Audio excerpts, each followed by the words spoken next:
होय देणार. मी पतिव्रतानार आहे. मी पतिव्रतेचा भंग होऊ देणार नाही. हे आम्ही तुम्हाला गारगोटी देत असतो होय. आणि या गारगोटीचा भात करून आम्हाला तू भोजन द्यायला पाहिजे. वा रे वा. काय करावं बाई. मी तर पतिव्रतानार आहे. देत असतो. पतिव्रतेचा भंग व्हायला नको पाहिजे. पण माझ्या पतीच्या भक्तीच्या बोलावर आणि भगवंताच्या कृपेने मी यांना काहीतरी उपाय करून भोजन घालत असते. भोजन तू देणार. होय. भोजन तू देणार. होय. पण कशा अवस्थामध्ये देणार. कशा. मी तुला एक सांगत आहे. होय. तू गारगोटीचं भोजन करण्यात तयार आहे. तयार आहे. आम्हाला तिघी ऋषींना तू भोजन देत आहे. देत आहे. पण त्याला आमची एक आट आहे. काय आठ आहे. ती तू स्वीकारणार. होय. स्वीकारणार. कारण तू म्हणत आहे ती तरी आट कोणती. तुमची आठ तरी कोणती आहे ऋषीवर तुम्ही सांगा मला. बरोबर. होय. तू म्हणत आहे की माझी तरी आट कोणती. होय. गारगोटीचा भात करून तू आम्हाला भोजन देणार. देणार. अंगावर वस्त्र नसून तू आम्हाला भोजन वाढणार. वा रे वा. नाही माझ्याकडून स्वीकार होणार. माझ्याकडनं असं काही होणार नाही. वा रे वा. अनुसया जर काही ही गोट तुझ्याकडे स्वीकार होणार नाही तर आम्ही तिथं साधू संत तुझ्या दारातून भुके जाणार. तुझ्या तत्वाची खंडन होणार. नाही. मी माझ्या सत्वाचे खंडन होऊ देणार नाही. अरे वा. तू म्हणत आहे की माझ्या पतीला विचारून मी तुम्हाला अवकार देत असते म्हणून. मी माझ्या पतीच्या आज्ञेशिवाय कोणतेही काम करत नसते. काही हरकत नाही. तोपर्यंत आम्ही या ठिकाणी उभा राहत असतो. होय. आता मी माझ्या पतीकडे जाते आणि वाटत काहीतरी देवाचं नामस्मरण करते. ओम नमः शिवाय. ओम नमः शिवाय. नमस्कार घ्या. ओम नमः शिवाय. विष्णू देवाय नमः. माझा जरी नमस्कार आहे. ओम नमः शिवाय. विष्णू देवाय नमः. अहो पती देवा. ऋषीवर मी काय ऐकत आहे. मला जरी नमस्कार घ्यावा. आजपर्यंत मी तप करण्यासाठी आलो.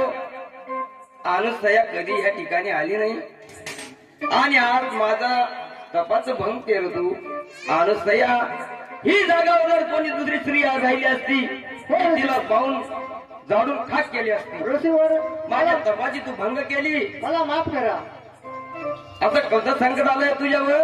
अहो आपल्या कुटियामध्ये 3 महान ऋषी आले आहेत अरे वा. आणि ते भोजन मागत आहे आणि ते पण कोणत्या अवस्थेमध्ये. कोणता अवस्थामध्ये मागत आहे. त्यांची अशी आठ आहे की ह्या गारगोट्या घ्यावा आणि नग्न होऊन आम्हाला भोजन वाढावं. वाय वा. अनुसया होय. गार गोटी खडे येथून तुझ्या जवळ दिले होय. आणि या गार गोटीचा भात करून आम्हाला तू भोजन दे म्हणून. होय. पण ते बी अंगावर वस्त्र नसून नग्न होऊन भोजन वाढावे. होय. निर्वस्त्र होऊन भोजन वाढा असं म्हणत आहे ते. अरे वा. अनुसया तू पती वर्तणार आहे. बरोबर आहे ऋषीवर. अगं ते तिघ ऋषी आले. जर का ते भुके आपल्या दारातून गेले आपल्या दारातून ते विणमुख जायला नको पाहिजे. तर 18,88,000 ऋषीला भोजन दिलं आणि हे 3च ऋषी कधी आपल्या दारातून भुके गेले तर आपलं सागर केल्यावर पाणी फिरून जाणार. बरोबर. तुझ्या पती व्रताचं भंग होणार आणि ती लोकांमध्ये आपलं नाव लिहिणार नाही. काही हरकत नाही. हे जारी घे. होय. आणि तिघे ऋषींच्या अंगावर टाकून होय ऋषीवर. त्यांना लहान लहान बाळ करणार. होय. आणि वस्त्र नसून तू त्यांना भोजन वाढणार. बरोबर. द्या ती झाड.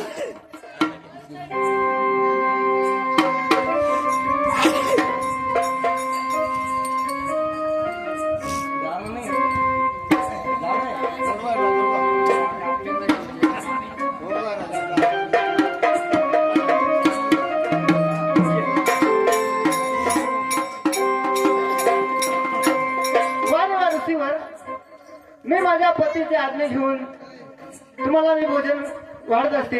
अरे वा. पतिव्रता. होय. अनुसया तू आम्हाला भोजन देत आहे. देणार.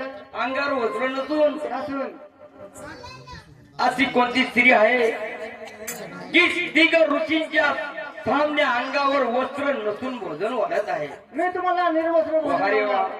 विष्णू देवाय ब्रह्मदेवा आपल्याला काय करावं अशी अवस्था आपल्याकडनं देखण्यात जाणार नाही. सारी चिडी मुंगी पक्षी सारं आपण देखत असतो, भुक्याची भूक जाणत असतो. आणि आज पतिवर्त्याची स्त्रिया अशी आवा आपल्या नेत्रातून देखायचं म्हणजे लई पाप आहे. पण जर का हिचं सत्वाची खंडन नाही केली तर ह्या त्रिभुवनामध्ये गिरजा सावित्री लक्ष्मी यांना कोणी मानपान देणार नाही. म्हणून आपण हे करायला पाहिजे. द्या मला तुम्ही भोजन. होय ओम त्र्यंबकम यजामहे सुगंधे पुष्टिवर्धनम अत्रेष्याय. 1 2 झाले बाळ. वा. नारद गे